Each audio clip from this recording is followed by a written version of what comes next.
Hi hello friends, ನಮಸ್ಕಾರ. ಹೊಸ್ದಾಗಿ channel ನೋಡ್ತಾ ಇರೋರು ಸಬ್ಸ್ಕ್ರೈಬ್ ಮಾಡಿರಿ.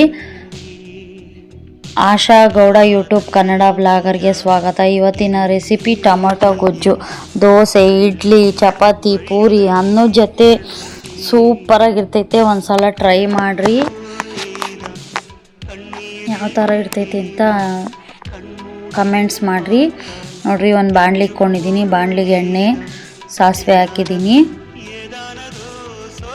ಅದು ಸ್ವಲ್ಪ ಚಿಟ್ಟಪಟ ಅಂದಮೇಲೆ ಕಡಲೆಬೇಳೆ ತಗೊಂಡಿದ್ದೀನಿ 2 ಸ್ಪೂನು. ನಾನು ಈ ಕಡೆ ಇಲ್ಲಿ 2 ಈರುಳ್ಳಿ ಕಟ್ ಮಾಡ್ಕೊಂಡಿದ್ದೀನಿ. ಸ್ವಲ್ಪ ಕರಿಬೇವು. ನೋಡಿರಿ, ಒಗ್ಗರಣೆಗೆ ಎಣ್ಣೆ ಸಾಸಿವೆ ಚಿಟ್ಟದ್ಮೇಲೆ ಹಾಕಿದ್ದೀನಿ. ಬೆಳ್ಳುಳ್ಳಿ ಚೆನ್ನಾಗಿ ಒಂದು 5 ಎಸಳು ಬೆಳ್ಳುಳ್ಳಿ ತೊಗೊಂಡಿದ್ದೀನಿ. ಅದನ್ನು ಜಜ್ಜಿಕೊಂಡಿದ್ದೀನಿ. ಇವಾಗ ಅದು ಫ್ರೈ ಆಗಲಿ ಸ್ವಲ್ಪ. ನೋಡಿ, ಈ ಕಡೆ 3 ಟೊಮೆಟೊ ಕಟ್ ಮಾಡಿಕೊಂಡಿದ್ದೀನಿ. ಒಂದು ಸಲ ಈ ರೆಸಿಪಿ ಮಾಡಿ ನೋಡಿರಿ, ಸೂಪರಾಗಿರ್ತೈತೆ. ಕೊತ್ತಂಬರಿ ಸೊಪ್ಪು ಸ್ವಲ್ಪ ತೊಗೊಂಡಿದ್ದೀನಿ. ನೋಡಿರಿ, ಟೊಮೆಟೊ ಕಟ್ ಮಾಡಿದ್ದೆ, ಅದನ್ನು ಹಾಕ್ತಾಯಿದ್ದೀನಿ. ಇವಾಗ ಅದು ಸ್ವಲ್ಪ ಸಾಫ್ಟ್ ಆಗಬೇಕು ಟೊಮೆಟೊ. ನೋಡಿರಿ, ಸಾಫ್ಟ್ ಆಗಿದೆ.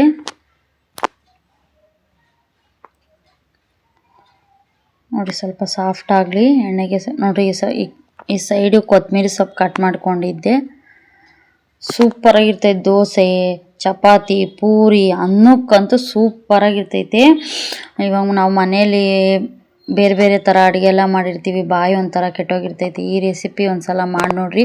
1 ಟೀ ಸ್ಪೂನ್ ಧನಿಯಾ ಪುಡಿ, ಸಾಂಬಾರು ಪುಡಿ, ಖಾರಕ್ಕೆ ಎಷ್ಟು ಬೇಕೋ ಅಷ್ಟು. ನೀವು ಬೇಕು ಅಂದರೆ ಹಸಿಮೆಣ್ಸಿಕಾಯಿ ಹಾಕೊಬೋದು. ನಾನು ಇಲ್ಲಿ ಹಸಿಮೆಣ್ಸಿಕಾಯಿ ಹಾಕಂತೆಲ್ಲ. ರುಚಿಗೆ ತಕ್ಕಷ್ಟು ಉಪ್ಪು ಹಾಕಿ ಸ್ವಲ್ಪ ನೀರು ಹಾಕಿ ಚೆನ್ನಾಗಿ ಫ್ರೈ ಮಾಡ್ಕೊತೀನಿ. ಮುದ್ದೆ ಜೊತೆಗಂತೂ ಸೂಪರಾಗಿರ್ತೈತಿ. ನೀವು ಮುದ್ದೆ ಜೊತೆ ಟ್ರೈ ಮಾಡಿರಿ. ಮುದ್ದೆ ಜೊತೆಗೆ ಸ್ವಲ್ಪ ಮಾಡಿದ್ರೆ ನೀರು ಸ್ವಲ್ಪ ಜಾಸ್ತಿ ಹಾಕ್ಕೊಂಡು ಸ್ವಲ್ಪ ತೆಳ್ಳಗೆ ಮಾಡಿರಿ. ಮುದ್ದೆ ಜೊತೆಗಂತೂ ಸೂಪರಾಗಿರ್ತೈತಿ ಕಾಂಬಿನೇಷನು. ನೋಡಿರಿ, ಇವಾಗ ನೀರು ಹಾಕಿದ್ನಲ್ಲ, ಅದು ನೀರು ಫುಲ್ಲು ಡ್ರೈ ಆಗಬೇಕು. ಆ ಥರ ಮಿಕ್ಸ್ ಮಾಡಿಕೊಳ್ರಿ.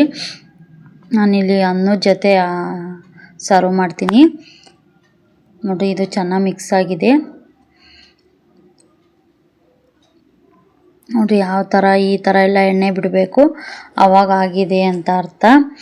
ನಮ್ಮ channel Asha Gowda YouTube Kannada blogger. Support ಮಾಡಿರಿ, ಶೇರ್ ಮಾಡಿರಿ ಫ್ಯಾಮಿಲಿ ಮೆಂಬರ್ಸ್ಗೆ, ನಿಮ್ಮ ಫ್ರೆಂಡ್ಸು ಫ್ಯಾಮಿಲಿಗೆ ಎಲ್ಲರಿಗೂ ಶೇರ್ ಮಾಡಿ. ಪ್ಲೀಸ್ ಸಬ್ಸ್ಕ್ರೈಬ್ ಮಾಡಿಕೊಳ್ರಿ. ನೋಡಿರಿ, ನಾನಿಲ್ಲಿ ರೈಸ್ ಮಾಡಿದ್ದೆ. ಸೊಸೈಟಿ ಅಕ್ಕಿ ಅಂತಾರಲ್ಲ, ಅದಕ್ಕೆ ಮಾತ್ರ ಸೂಪರಾಗಿರ್ತೈತೆ ಕಾಂಬಿನೇಷನ್ನು. ನೋಡಿರಿ, ಇವಾಗ ನಾನಿಲ್ಲಿ ಮಾಡಿದ್ನಲ್ಲ ಗೊಜ್ಜು, ಅದಾಗಿದೆ ಇವಾಗ. ನೋಡಿರಿ, ಇದನ್ನು ಹಾಕ್ಕೊಂಡು ತಿಂತಾಯಿದ್ರೆ 1 ಸ್ಪೂನ್ ಅನ್ನ ತಿನ್ನೋರು ಏನಿಲ್ಲ ಅಂದರೆ 2 ತಟ್ಟೆ ಅನ್ನ ತಿಂತಾರೆ. ಒಂದು ಸಲ ಟ್ರೈ ಮಾಡಲೇಬೇಕು ನೀವು ಈ ರೆಸಿಪಿ. ಯಾವ ಥರ ಇತ್ತು ಅಂತ ಕಮೆಂಟ್ಸ್ ಮಾಡಿರಿ. ನೋಡಿರಿ, ನಾನಿವಾಗ ಟೇಸ್ಟ್ ಮಾಡ್ತಾಯಿದ್ದೀನಿ.